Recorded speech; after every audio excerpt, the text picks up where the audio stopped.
The Fulton County judge is setting a possible release date for the final report from a special grand jury convened to investigate allegations of interference in the 2020 presidential election. Joining us now to discuss with more is Newsmax senior correspondent John Huddy. John? Yeah, Lydia and Bob, Fulton County Superior Court Judge Robert McBurney has scheduled September 8th, so this coming Friday, as the date for the possible release, and we're still expecting some more information, but for that final grand jury report into the allegation of interference in the state of Georgia, of course, the indictment against former President Trump and the 18 other co-defendants. And we're expecting when or if that report is in fact released to see if the grand jury was looking at possibly indicting anyone else along with those 19 defendants, including, as I said, former President Trump. Now, speaking of which, several, including Trump, have already filed their arraignment waivers and pled not guilty in court, so they don't have to show up this coming Wednesday for that scheduled arraignment there in Fulton County. And we're expecting more co-defendants to also file those arraignment waivers, as is allowed in Fulton County and the state of Georgia, or they could appear virtually if approved by the judge overseeing the case, Scott McAfee.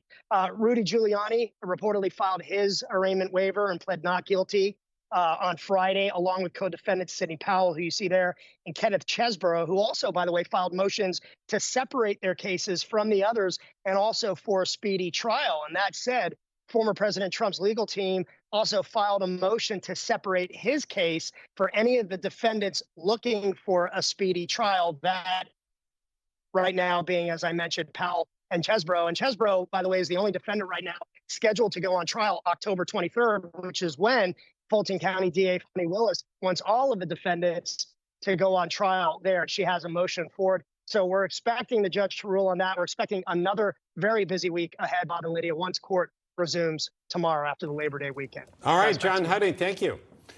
Well, the White House has reportedly set up a war room of 24 lawyers, legislative aides, communication staffers to head up a response to the expected GOP impeachment inquiry into President Biden and his son's foreign business dealings. This has reportedly been in the works for months. Very interesting. Joining us now with a reaction, our former Washington, D.C. U.S. Attorney, former Chief Counsel at the Senate Rules Committee and Newsmax contributor, Joe diGenova. Also with us, former Chief Counsel at the Senate Intelligence Committee and Newsmax contributor as well, Victoria Toensing. Thank you so much for joining us. Joe, given all that we know about the president and his son's foreign business dealings, how could they possibly spin this in their favor? Well, that's what Democrats are very good at doing, especially when you believe it's okay to lie to the public.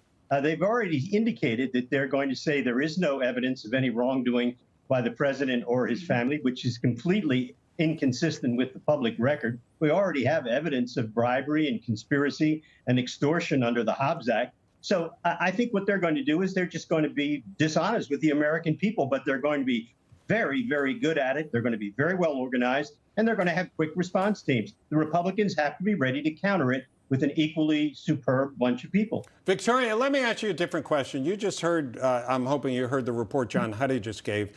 And last time we talked, I remember you talking about, you wanted to bring up the supremacy clause. Now, you may think that it's the fact that there's a similar case at the federal level, that this is superfluous. I wanted to get your thoughts on that, whether you think they even should be trying this in a local court. Well, no, of course not. There's a removal statute, and it says a state prosecutor indicting someone who's a federal official acting in his capacity as a federal official should have the case removed to federal court. That's what it's about. I mean, it's based on the supremacy clause, but that's what the statute says. The supremacy clause. In other words, he was doing his job. Some of these people were doing their jobs, including Mark Meadows would make that argument. Setting up a meeting. Yeah. Yeah. I mean, he's told, okay, we're doing this, and that's part of his job.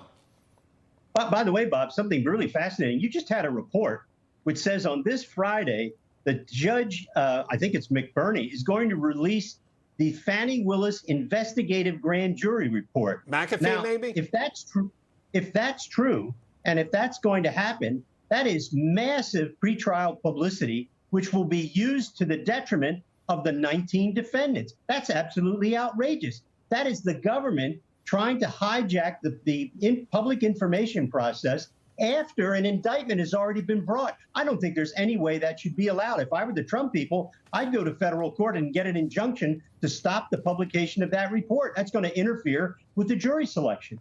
Excellent points there. Thank you both so much for joining us this afternoon. You bet.